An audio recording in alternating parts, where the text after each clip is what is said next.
not referring to doctrinal orthodoxy or personal piety. In fact, we find some Christian nationalists can be quite secular. Rather, the explicit ideological content of Christian nationalism comprises beliefs about historical identity, cultural preeminence, and political influence. But just as important, it also contains ideological content that is often implicit. This includes symbolic boundaries that conceptually blur and conflate religious identity. Christian, preferably Protestant, with race, white, nativity, born in the United States, citizenship, American, and political ideology, social and fiscal conservative.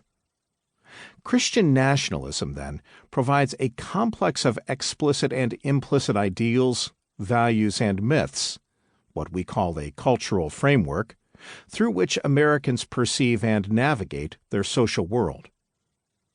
What do we not mean by Christian nationalism? First, and this may surprise or disappoint some readers, this isn't a book about white evangelicals. Certainly, we will address the considerable overlap between Christian nationalism and white evangelicalism. But the two concepts are not at all synonymous.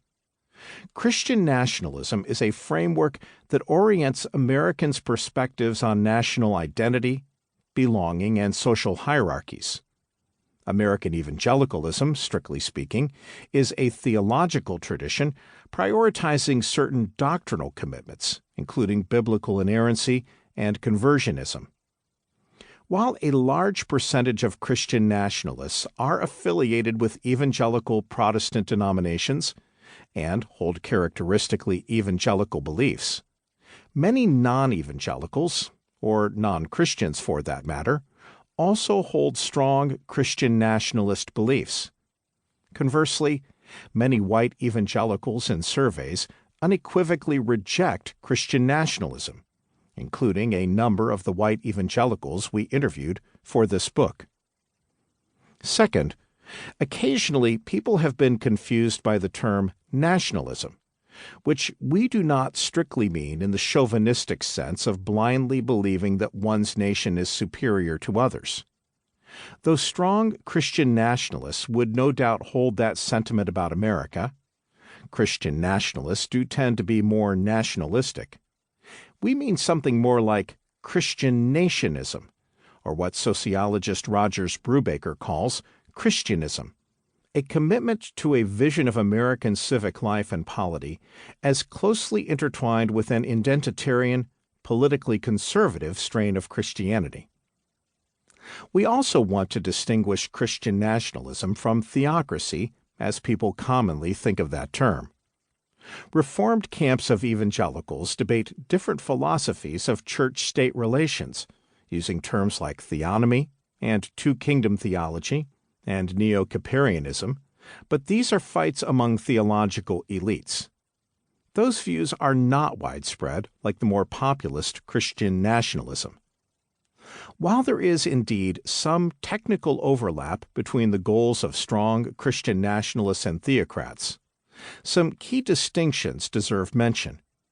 Strictly theocratic Christians would want the Bible principally to inform our national laws. To the contrary, some Christian nationalists are not only fond of our founding documents, many believe they are divinely inspired, not quite as authoritative as the Bible, but still supernaturally revealed to Christian men with intentions to preference Christianity. Moreover, while theocracy often implies that religious leaders, even clergy in some manifestations, play a central role in governance, Christian nationalists, it turns out, are quite willing to elect notoriously impious heads of state if they happen to support right-wing causes. One staunch Christian nationalist, in fact, famously articulated what has become a popular refrain used to defend the religious vote for Donald Trump. We're electing a president, a commander-in-chief, not a pastor-in-chief.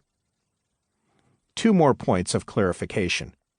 This book will provide the first empirical examination of contemporary Christian nationalism in the